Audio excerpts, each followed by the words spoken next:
It's Sunday night, September 2nd, 2012. This is the Information Nation. I'm your host, Ken. Right here on Orion Talk Radio, oriontalkradio.com, theinformationnation.com. Hey, for all you listeners out there who don't know, you know, Orion now has a Newsline. And if you call in and you can tell us what you think about the shows that you like. You can tell us, give us some comments, how we might improve things. We're going to listen to them. The better ones we're going to air right here on Orion. So give us a call. The phone number is 940-293-0379.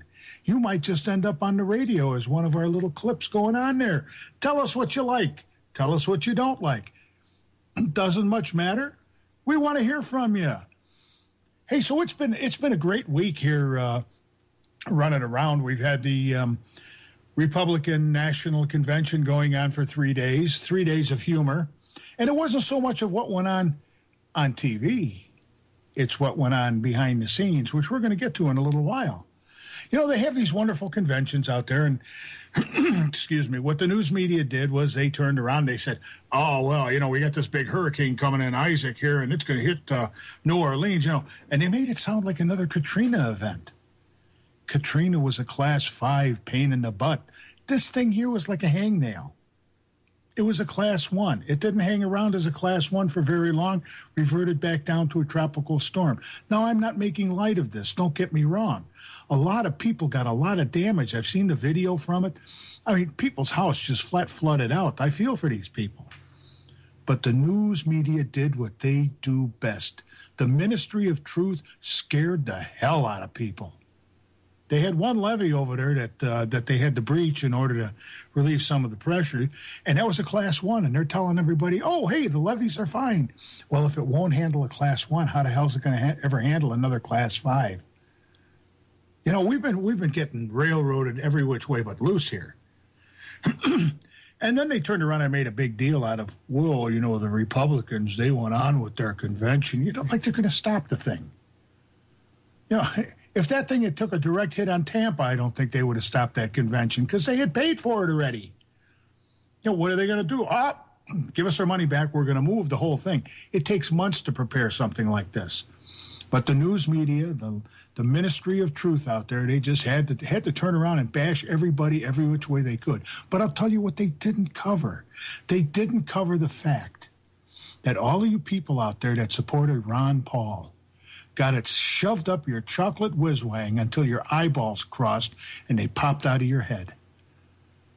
They just cut Ron Paul out of the whole thing. You want to know why? They don't want to hear Ron Paul's message. That's the main thing that went on there. They did not want to hear what Ron Paul had to say. They just, well, you know, his people, they're all crazy. Go back to the Constitution. These people are nuts. What kind of maniacs have we got running around this country for crying out loud? Back to the Constitution? You mean they actually want a law of the land? Gee, they're nuts. They're insane. They're crazy. I heard a lot of that. I heard they took away his delegates. How in the hell do you take away somebody's delegates? We're going to get into that because they changed the rules at the RNC, which a lot of people are not aware of. They changed the rules, so now it doesn't matter if you vote in the Republican primary or not. It's kind of like a winner-take-all. Hey, you got delegates that are going to the other guy? No, you don't. They're gone. We're going to put your delegates in there. The only thing that I can say is at least they're right in your face about it. You know, it's not like they're hiding it, and at the last moment you're going to get to know that you have no say-so. You know, it's time in this country for us to start a third party. Plain and simple. I think we should call it. The GRP, the Grassroots Party, and we should, you know. We don't have to worry about the presidential elections, just do it state by state by state. Make a platform, that's it. You can never change it. We go in there, we put our candidates in, and we build. And in 2 years, we shove our candidates in there. And in 4 years, we shove more candidates in there until they turn around and go, what in the heck is this GRP? And when the Republicans or the Democrats approach us, we go away. You are irrelevant. We don't want you anymore. We've had enough of you. and just continue to push. If we don't, we got nothing left. If we don't, we've got nothing left. We might as well just turn around and go to Bilderberg and say, okay, who's going to be president in the next, for the next 4 years? Hey, and then we could all go to Bohemian Grove and we could party hardy with the boys, go out on the picnic, pray to Moloch and all the rest of that stuff. Because you're irrelevant. But that would only be the people that are rich. And I don't mean the people making over $250,000 a year. If you think they're rich, I got a bridge to sell you in Brooklyn. No, there are other people out there, the mega wealthies. They want to control everything anyhow. So I've got another good idea. You want to control everything? Then very plain. The first ones to go on the front line in any war are your kids. Your kids, your grandkids. Let them come home in a box. Let them come home missing an arm or a leg or an eye or both arms or both legs. Your kids get to go first. We'll see how much you like war then. See if you're willing to sacrifice your kids so you can make more money. But that's neither here nor there. The fact is, if we don't do something with these people, it's not going to matter much anymore. They're going to take it all away anyhow. Hey, we're going to cover a kid tonight, a young lad, 3 years old. And they want him to change his name because he's deaf and, his sign language name, they said, oh, my gosh, it looks like a gun, and that violates our zero-tolerance gunplay policy or whatever it is. These people are morons. This is where our country is going, people. From one end of the spectrum to the other, we are falling apart as a nation. There's a lot of people out there that don't care. They really don't.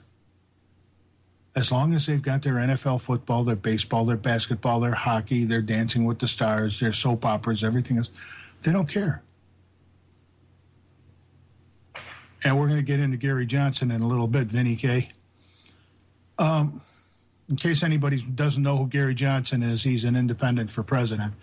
This is probably going to be the only radio station you'll ever hear his name on because the rest of them are burying him. But we have digressed to the point where we're no better than the Romans were. The Romans partied hardy until they fell apart. That old adage, oh, Nero fiddled while Rome burned. Well, yeah, that's exactly what's happening in this, except it's not Nero, it's Obama or Romney or whoever else you want to call it. Let's face it, people, if we still had control of our country, Eric Holder right now would be doing about 50 to 100 years in prison for what he'd done. He'd have been tried a long time ago, along with, what's that other idiot out there from MF Global. The bailouts never would have happened. There's another thing. Think of the bailouts. Let's just think of the bailouts for a minute. We got to bail out the banks because they're too big to fail. So we give all this money to the banks.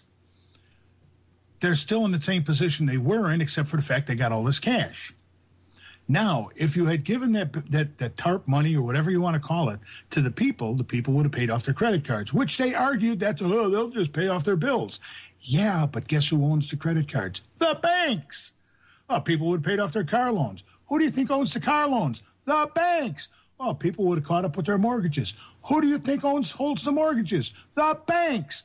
The money would have gone to the banks anyhow. But it would have benefited the American people. Instead, we give the money to the banks. And what did the banks do? They hoarded it, and they got bigger because they bought other banks. And the American people went, well, we can't have them failing. It'll destroy the economy. Let it. The Bumper Nazi has returned on a Sunday night. Yes! Hey, we will be back in 3 minutes with more from the Information Nation here on Orion Talk Radio. OrionTalkRadio.com, TheInformationNation.com. Don't go away.